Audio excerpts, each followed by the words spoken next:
Antes de iniciar el podcast de hoy, te invitamos a suscribirte a nuestro canal de YouTube para estar bien informado. youtube.com/artículo 66 NICA. Suscríbete y activa todas las notificaciones.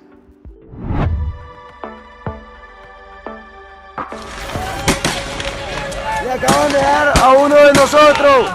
Fueron 18 horas de ataque continuo. El viernes 13 de julio del 2018, hace 5 años, el régimen de Daniel Ortega organizó a sus paramilitares y policías para ejecutar la Operación Limpieza en la Universidad Nacional Autónoma de Nicaragua, en Managua. Decenas de jóvenes estaban atrincherados desde abril en la UNAM en protesta contra la dictadura por la violencia estatal. Esa institución se había convertido en uno de los bastiones de lucha más impenetrables del país y la orden era sacar vivos o muertos a los universitarios para desalojar el recinto. ¡Mamá! ¡Mamá, perdóname! Salí a defender mi patria. Te amo, ¿oíste? Ese día, el ataque fue tan brutal que los jóvenes hasta se despidieron de sus familiares en videos difundidos en redes sociales. Y no era para menos. Los grupos violentos, dirigidos por Daniel Ortega y Rosario Murillo, estaban dispuestos a hacer correr la sangre. En su arsenal contaban con escopetas, lanzagranadas M79, ametralladoras PKM, rifles AK-47, pistolas automáticas y fusiles de largo alcance. ¡Dale!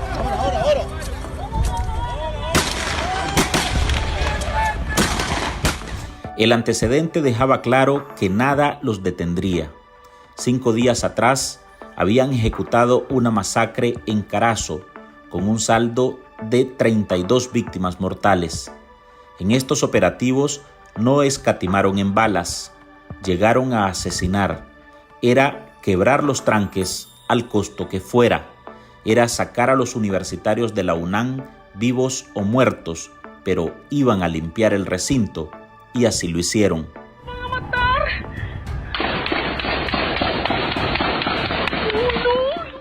Los jóvenes intentaron resistir, pero ni sus fuerzas ni sus morteros darían la batalla frente a un armamento de guerra.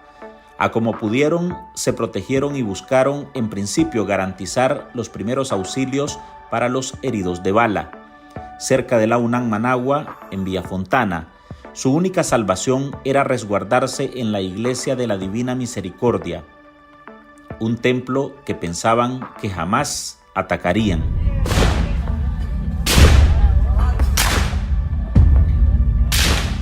El padre Raúl Zamora abrió las puertas de la iglesia, la que en horas de la noche se convertiría en el blanco de la violencia y de los fusiles.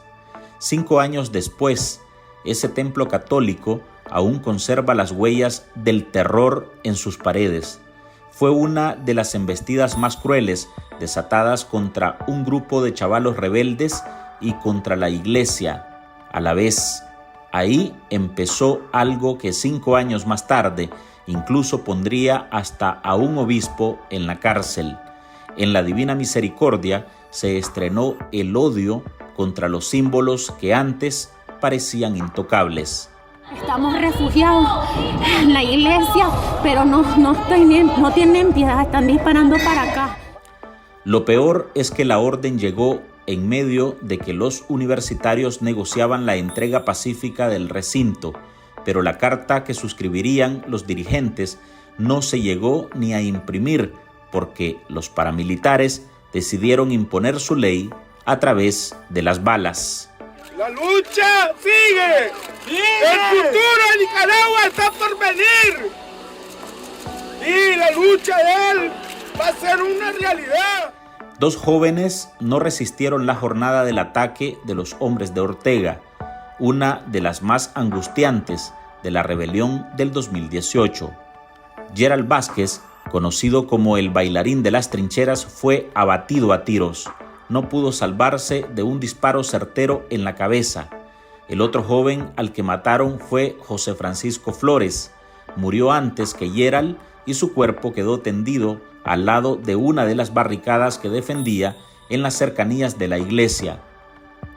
Junto a él estaba su lanzamorteros, un tubo artesanal con el que aquel joven iluso creía que podía enfrentar a una horda de criminales que llevaban la orden de matar y nada más. Él no era ningún delincuente, él era un excelente estudiante de la Universidad UNAM Managua. Nadie podía ayudar. En el guión que siguieron los grupos armados estaba rodear tanto a la UNAM como a la Divina Misericordia, donde además de atrincherados había periodistas, médicos y religiosos. El esquema también implicó dejar a oscuras la zona. La empresa de energía cortó el suministro eléctrico durante la embestida. Al siguiente día, la iglesia medió para sacar de la zona a los sobrevivientes de la masacre. Pedimos a Dios que nos acompañe y que vamos a salvar los muchachos, en este modo también contribuir a la paz de nuestra querida Nicaragua. Hola, soy Álvaro Navarro y hoy en el podcast Ahora de Artículo 66 recopilamos algunos testimonios de sobrevivientes de esas 18 horas de ataque contra los universitarios. Marlin Balmaceda y yo conversamos con algunos ciudadanos que hoy son la voz viva que denuncia la represión desmedida de Daniel Ortega y su esposa Rosario Murillo contra Nicaragua entera.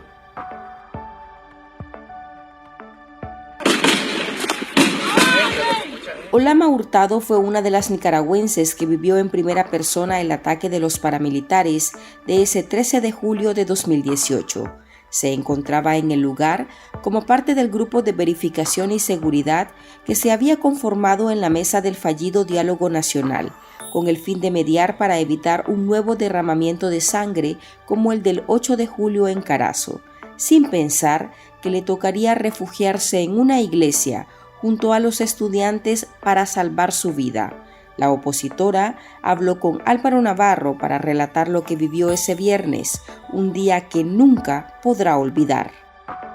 Ese viernes nosotros estábamos ya reunidos con todos los líderes de la UNAM para firmar la carta donde ellos iban a ceder,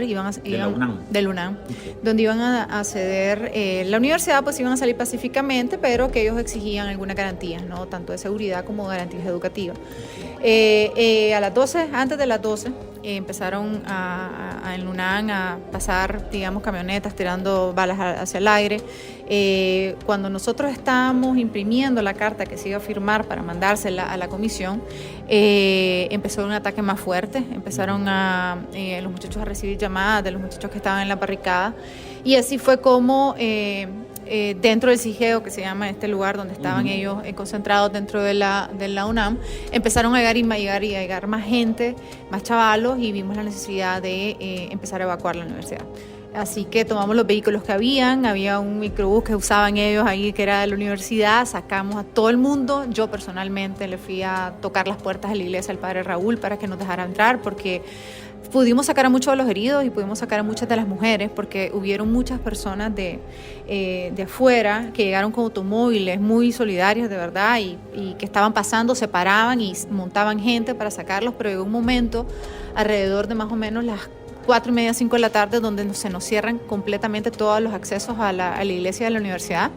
Y entonces decidimos pues empezar a meter gente a la iglesia. Y así fue como el padre Raúl nos abrió, obviamente. Me acuerdo, el vigilante estaba toda la iglesia cerrada, y me acuerdo el vigilante temblando. No podía abrir el portón porque estaba temblando del susto, pero realmente pues ahí se comenzó a correr la bola. Muchos muchachos que se habían quedado escondidos en el montarrascal que había en aquel entonces en la universidad, se empezó a correr la bola de que se fueran a la iglesia. Y así fue como poco a poco, a medida fue cayendo también el sol, más y más personas fueron llegando a la iglesia. Logramos sacar a los 4 heridos que teníamos de la universidad, los llevamos a la iglesia, que no los habíamos podido sacar porque nos cerraron todo. Y así fue como ya a las 5:30, 6 de la tarde, había un grupo bastante grande en la iglesia y se concentró, digamos, todo el ataque a la iglesia desde los... Yo recuerdo súper bien, venían de todos lados los tiros, sinceramente, pero de las casas, de los techos de las casas de los alrededores, sobre todo. ¿Cómo cuántos jóvenes más o menos estaban y en qué condiciones estaban dentro de la iglesia? Mira, al día siguiente sacamos a casi 200 jóvenes, ¿verdad? Eran casi 200, pero fueron llegando en todo el transcurso de la noche. Que estaban escondidos y fueron llegando. Hasta el final de la mañana, te digo, contamos a 200 personas casi. Pero sí, ya como a las 6:30 de la tarde había un grupo bien grande de más de 100. Y todos estaban, unos en la casa rural, ahí estaban los heridos. Ahí el padre Raúl, nos traímos todo lo que tenían los muchachos, lo que pudimos traernos de lo que tenían de medicina, vendas, etcétera, pero no había hilo de sutura, por ejemplo, no había cosas que pudiéramos realmente usar, sino que alcohol, cosas muy básicas, y la mayoría de los muchachos estaban en la parroquia. Se hizo una barrera, ¿verdad?, con todas las bancas, todos tirados en el piso. Había mucho llanto, personas llorando, personas gritando, muchas otras tratando de mantener la calma, y pues fue bien duro. Realmente no dejaron, pequeños minutos que dejaron de escucharse balas fueron porque retrocedían a recargar y después regresaban de nuevo con todo, de todos lados. Recuerdo mucho, los chavalos llamaban a su casa, en tonos a unos de despedida, en otros calmando a sus papás o a su familia con el que estuvieran hablando.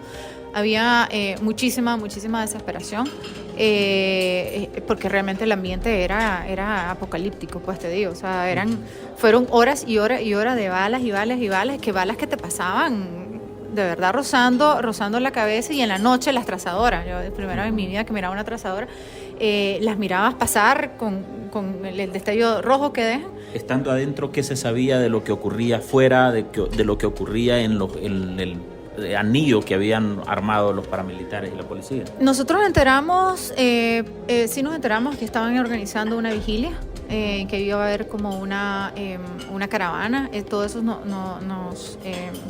nos llenó de mucha esperanza, ¿verdad? Porque la ciudadanía se estaba movilizando. Nosotros estábamos, como eras intermediario, directamente pues con la Comisión de Verificación y Seguridad, que tenía contacto a través del nuncio apostólico directamente con la Chayo.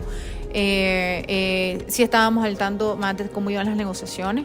En esas negociaciones fue que logramos a las 10:30 de la noche sacar a los 4 heridos, y permitieron que saliéramos.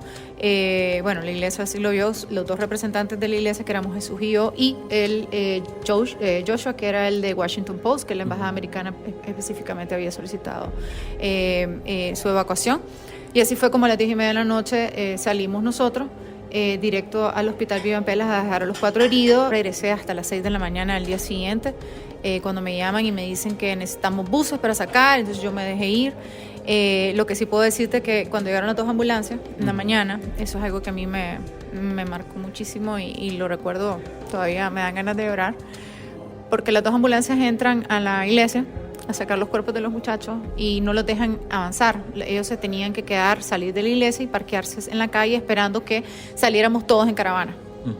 Y recuerdo que hubo un silencio profundo cuando empiezan a montar los cuerpos a las ambulancias. Los muchachos se ponen al lado de la salida de la iglesia, todos, eran un montón de gente. Y en cuanto empiezan a salir las ambulancias, todos los muchachos empiezan a cantar el himno nacional. Fue un momento súper solemne, súper de reconocimiento a la valentía de ellos dos, y fue un momento que nunca se me va a olvidar, pues sinceramente fue bien duro.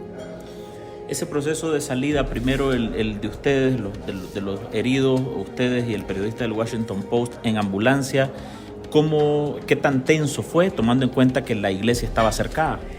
Mira, fue bien tenso. Hubo un cese, ¿verdad? Un cese de fuego. Por un momento se dejaron de escuchar balas. Se vieron cuando retrocedieron, digamos, las personas que estaban en los techos. Me recuerdo, el padre Raúl tuvo que salir. La calle estaba llenísima de Miguelitos, full. Recuerdo que el padre Raúl salió con la luz encendida de su celular, alumbrando su cara, con una escoba, con un pañuelo blanco, y para que lo miraran que era él.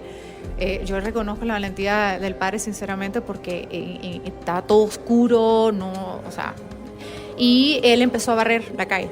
Empezó a barrer la calle de los Miguelitos para poder que las ambulancias pudieran entrar. Eso es algo que a mí no se me va a olvidar jamás. El padre con esa luz, iluminándose a él mismo con una escoba y un pañuelo blanco y barriendo la calle para que las ambulancias pudieran entrar y no poncharse las llantas de los Miguelitos. Así fue como entraron. Las ambulancias llegaron hasta donde pudieron llegar, que fue como a unos 80 metros tal vez de la esquina de la iglesia hacia el Club Terraza.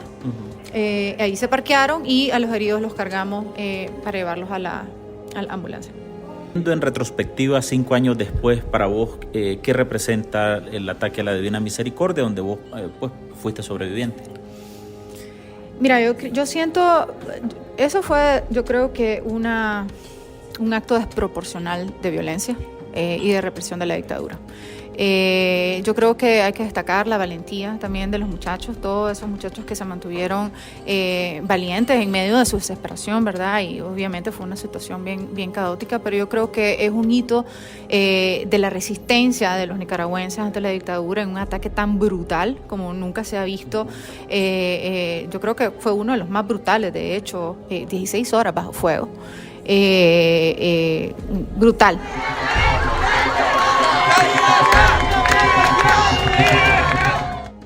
Mónica Vivas Blandón recuerda que en la UNAM Managua era conocida como la Flaca Pelo Azul. Fue una de las mujeres que estaba en las trincheras defendiendo su zona. Cursaba 4º año de psicología en 2018 y estuvo al lado de Gerald Vázquez cuando le dispararon. Desde su exilio en Costa Rica, afirma que nada ha sido fácil y que aún arrastra las secuelas de ese 13 de julio. Todavía oye las balas y los gritos. ¿Cómo viviste ese 13 de julio? ¿Cómo olvidar ese 13 de julio del 2018? Los que éramos de la religión, que pertenecíamos del sector de la religión, una noche antes habíamos hecho como que anuncios para Chico López. Fue una noche muy tranquila, pero muy tranquila. Y al amanecer todos estuvimos en vigilia, como siempre. Nosotros nos quedamos, yo me quedé hasta las 5 de la mañana, me fui a dormir, me desperté como a las 10 de la mañana, me logré ir a bañar y la mamá de uno de los muchachos había llegado a cocinarnos y habíamos subido al lado de la microempresa a comer cuando nos comenzaron a alertarlo por medio de radio que nos estaban comenzando a atacar. En mi experiencia vivida fueron 3 momentos caóticos que yo dije, aquí quedamos. Primer momento, cuando nos quedamos atrapados en la barricada, que éramos de 6 a 7 muchachos, solo habíamos 2 mujeres y no había manera absoluta de podernos irnos caminando para el portón y tampoco había manera absoluta de irnos pecho a tierra, o sea, irnos arrastrando, porque nos estaban tirando balazos desde el estadio, nos estaban tirando balazos desde la rotonda, nos estaban tirando balazos de todos lados. No nos podíamos ni levantar. Gracias a Dios llegó un muchacho que llegó a romper una de las losetas y ahí era un mortero y uno se tiraba, para poder despistar y que en el momento que nosotros lanzábamos el mortero los paramilitares detuvieran los balazos. Nosotros estamos en el Arlencio y en el Arlencio nos comienzan a atacar del lado del portón 6, donde está todo el monte. Cuando nosotros queremos ir a buscar una de las motos, o sea, todos los muchachos, había como un sector donde teníamos la moto para el momento de evacuar.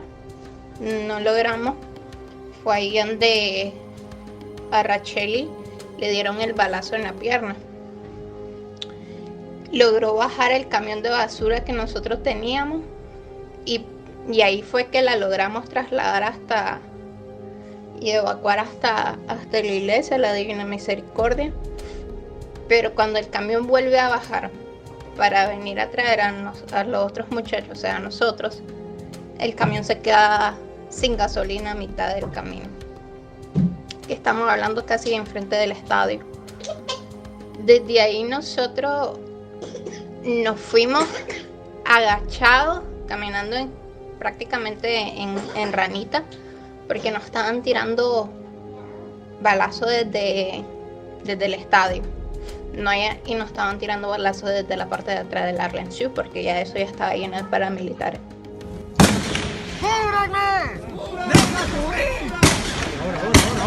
Dale. Llegamos a la Divina Misericordia, gracias a Dios, y oramos. En ese momento oramos, hicimos un círculo y oramos. Nos estaban tirando de todos lados, o sea, no le puedo explicar de qué lado nos estaban tirando porque, o sea, yo digo que fueron tantas las oraciones que hicieron por nosotros que nos pusieron ángeles, porque fue un milagro que solo ese día hubieron 2 muertos. No había manera de salir, nos tenían atrapados de todos los puntos, no podíamos regresar a la universidad, no podíamos nada. Nos quedamos en la barricada y tirábamos morteros, nos decían. Lo que sí recuerdo mucho que llegó un punto que nosotros creíamos que a las 3 de la mañana se iban a detener, porque nuestros ataques nos dilataban que 11 de la noche a 3, 4 de la mañana y ya se iba. Entonces los muchachos comenzaron a tirar los morteros. Cuando comienzan a tirar para lograr quemar la iglesia, nosotros tuvimos que evacuar los que estaban en la barricada. Entonces, en el mismo paso que hicimos, uno de los muchachos tiraba mortero y los chavalos se tiraban igual. Nos habíamos quedado 5 muchachos hasta las 3, 4 de la mañana, que entre uno de esos muchachos era el chino, Gerald. Tuvimos una pausa de media hora porque estábamos, o sea, yo tenía como 20 morteros nada más, el otro muchacho tenía como 10, teníamos como que una bomba de 5 libras, que era la última que se había quedado, que teníamos. Y hicimos pausa. En ese momento solo nos decíamos cosas entre los paramilitares y nosotros, donde logramos identificar que había personas cubanas, había personas venezolanas, obviamente por su acento. ¿En qué momento se dio el asesinato a Gerald Vázquez? Cuando nosotros, antes que mataran al chino, nosotros le habíamos dicho a él que no nos íbamos a ir levantando porque ellos nos gritan, ya lo tenemos en la mira. Entonces el siguiente lo matamos, así, porque estábamos que a una distancia de menos de 1 cuadra, los paramilitares entre nosotros. Y así fue, pues él no se levantó en su totalidad, solo en lo que se iba a enderezar su cuerpo. A él le pegan el balazo en la cabeza y nos cayó en los pies. Y quedamos en shock por milésima de segundo. Y los muchachos los levantaron y fue una reacción súper rápida. Yo les dije que no, que ya no podíamos hacer nada, ya se había muerto porque cuando le pegan el balazo hubo exposición de masa encefálica. Entonces nosotros teníamos que agarrar todo el valor y no permitirnos en ese momento llorar o entrar en un momento de desesperación, porque teníamos que seguir en lo que estábamos haciendo. Entonces tuvimos que fingir que a él no le dispararon para que ellos no tuvieran ese placer en el momento de que habían matado a uno de nosotros. Del momento de que metemos al chino, bueno, los muchachos metieron al chino, 3 personas nos quedamos afuera, solo. Y viene un muchacho caminando y ya viene, ya venía saliendo el sol. Era como a las 5 de la mañana. Y se mira un muchacho en la barricada, acostado.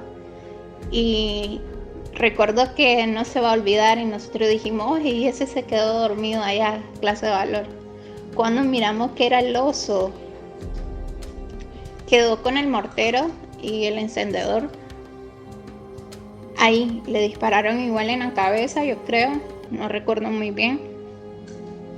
Y desde que 1 o 2 de la mañana nadie lo había visto.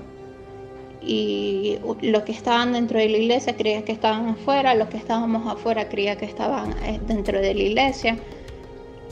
Y fue horrible poder verlo ahí, darnos cuenta que estuvo ahí y no pudimos hacer nada. Y también no poder ir a él porque nos seguían tirando. O sea, nos seguían diciendo, nos seguían tirando balazos. Y nosotros llegamos a pensar en ese momento que o nos matan aquí, que preferimos quedar muertos aquí por un balazo en la cabeza, a que nos maten dentro de la iglesia. Porque estaban pero, o sea, nos tiraban a matar.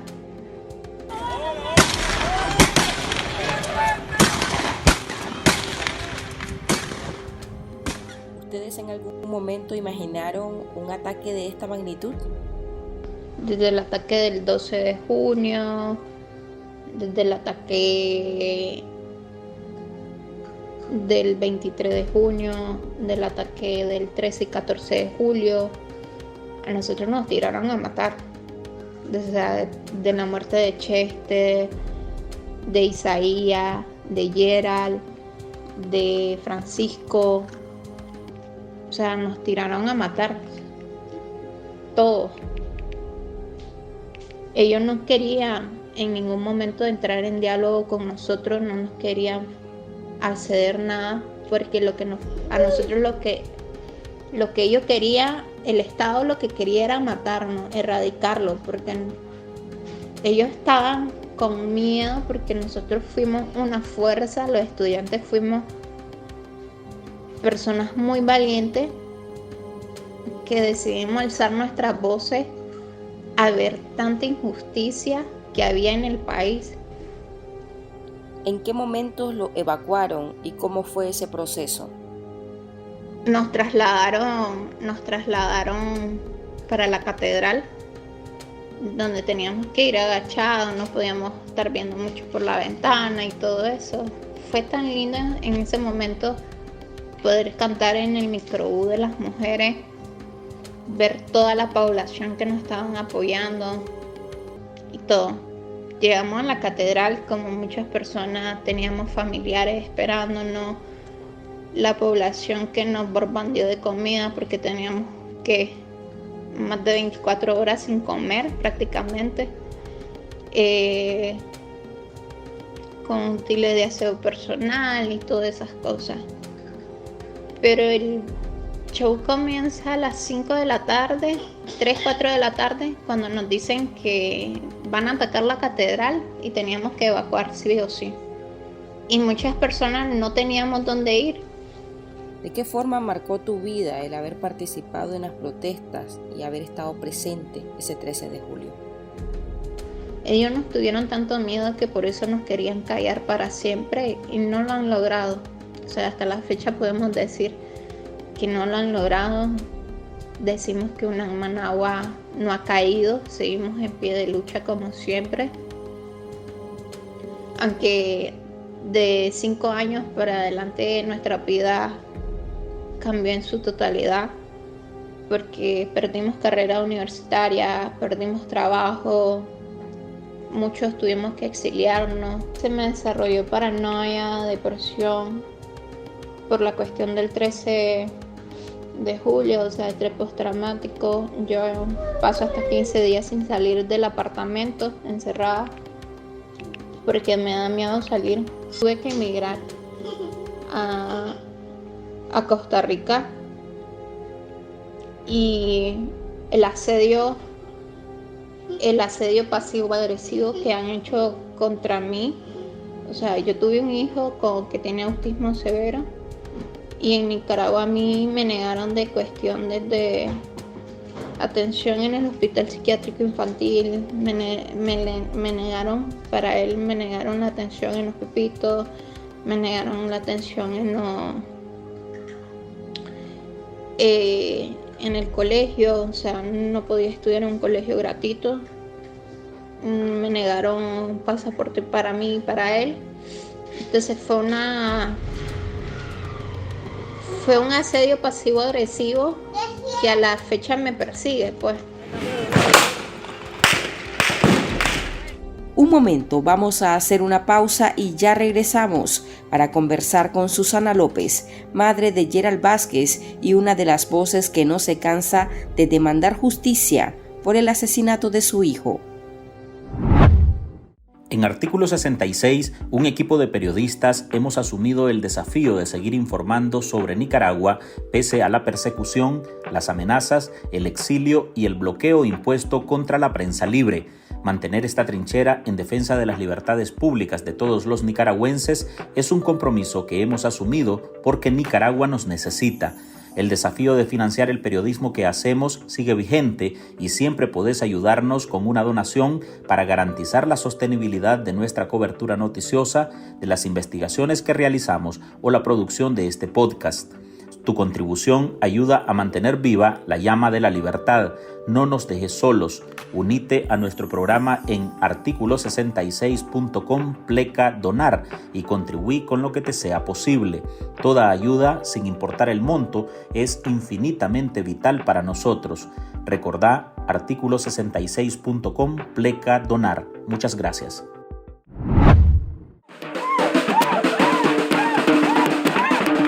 Recuerda a su hijo así: alegre, bailarín, entusiasta y decidido. Susana López es la madre de Gerald Vázquez, una de las víctimas mortales del 13 de julio.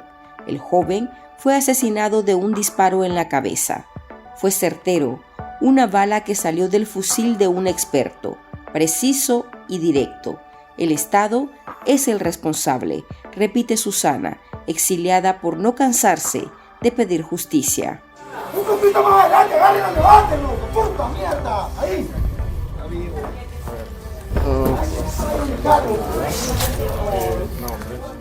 Hoy, a 5 años de la muerte del joven universitario, hablamos con Susana, quien advierte que nada la detendrá hasta lograr justicia por el crimen contra su hijo. ¡Presente! ¡Gerald Vázquez! ¡Gerald Vázquez! Hoy 13 de julio se está cumpliendo 5 años a la masacre a la UNAM Managua, donde lamentablemente el gobierno hizo el repliegue táctico hacia Masaya, que comenzaron, y en esa tarde recuerdo que estaban atacando Monimbó, tirando bombas y se escuchaban balas, tiros. Ese día en Masaya había una tensión horrible porque no había servicios de agua, luz, de energía eléctrica, no había, las comunicaciones estaban cortadas, no teníamos acceso al internet ni nada. Pero yo no sabía pues que estaban atacando a la UNAM Managua a 5 años pues es duro recordar cómo el gobierno se ensañó contra los universitarios. En esos momentos también estaban los muchachos, estaban negociando porque iban a entregar la universidad pero el gobierno no respetó esa negociación porque desde la 1 del día, hoy a 5 años, te miras esos videos y miras qué increíble fue como el gobierno se ensañó contra los universitarios. La última vez que yo miré ayer fue cuando él estuvo entre mediados de junio y julio, estuvo en mi casa en Masaya, donde nosotros mirábamos pasar camionetas sin placa, tomando fotos, videos, pero no sabíamos pues que ya nos tenían vigilados. Pues mi hijo entró en un momento como de angustia y recuerdo que era un día jueves. Yo me puse mal de salud y me fui al hospital. Cuando yo regresé, él lo único que me dejó fue una carta con su hermana donde me dijo que él lo que quería era una Nicaragua libre y quería una mejor Nicaragua libre donde no se vieran injusticias, que cuidáramos de sus hermanas, que la apoyáramos en lo que más pudiéramos y que él iba a regresar. Eso fue lo que recuerdo de esa carta que él me dejó con una de sus hermanas mayores. Y no sabíamos que estaban atacando la universidad. Hasta el día siguiente, del 14 de julio, pues yo tenía un negocio de perecederos en la entrada de mi casa y ya me levantaba temprano a las 6 de la mañana, como a las 6:30 de la mañana. Mi papá pues me llama a mi tía y le pregunta que dónde estaba yo, y entonces él me dice pues que mirara las noticias que habían asesinado a su nieto.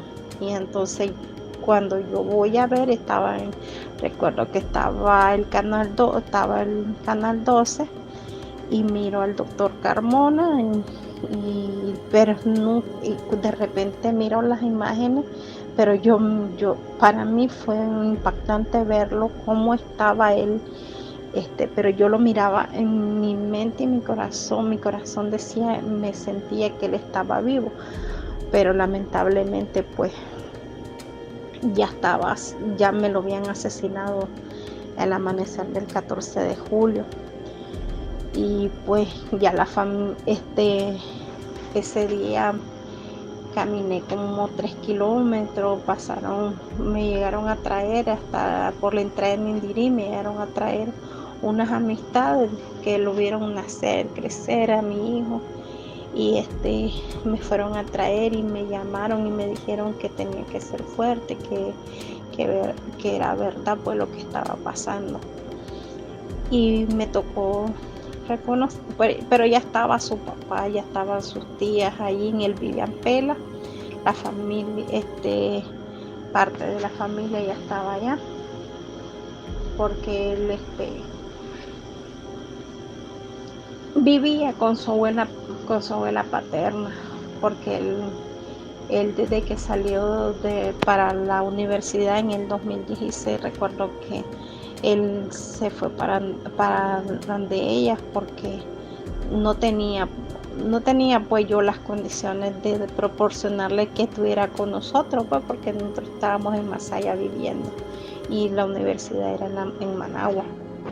Y entonces a veces los mirábamos los fines de semana, pero lamentablemente pues le truncaron sus sueños, todo porque era un muchacho que era dedicado a sus estudios, a sus amistades, al folclore.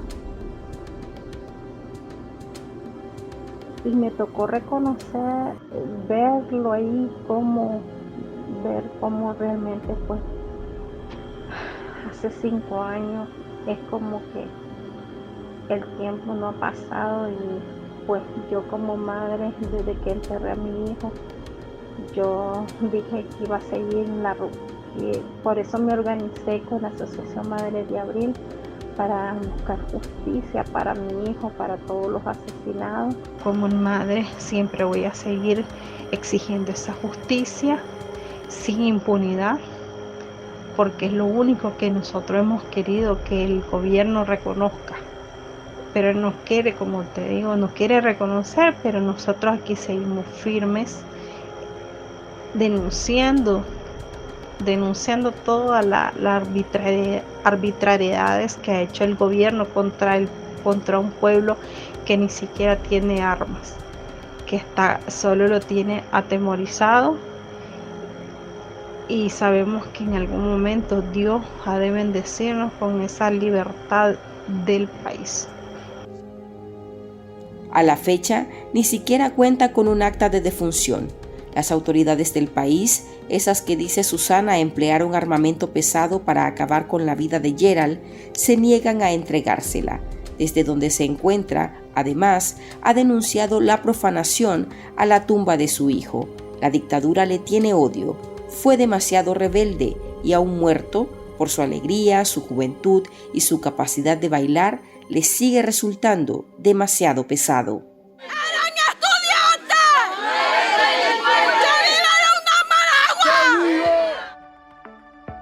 Hasta aquí llegamos con esta edición de nuestro podcast Ahora de este jueves. Recuerde que usted puede sumarse a este programa a través de nuestra línea de donaciones para que podamos seguir ejerciendo el periodismo libre y defendiendo las libertades públicas. Deje su contribución en www.articulo66.com/donar. Yo soy Álvaro Navarro. Muchas gracias por escucharnos.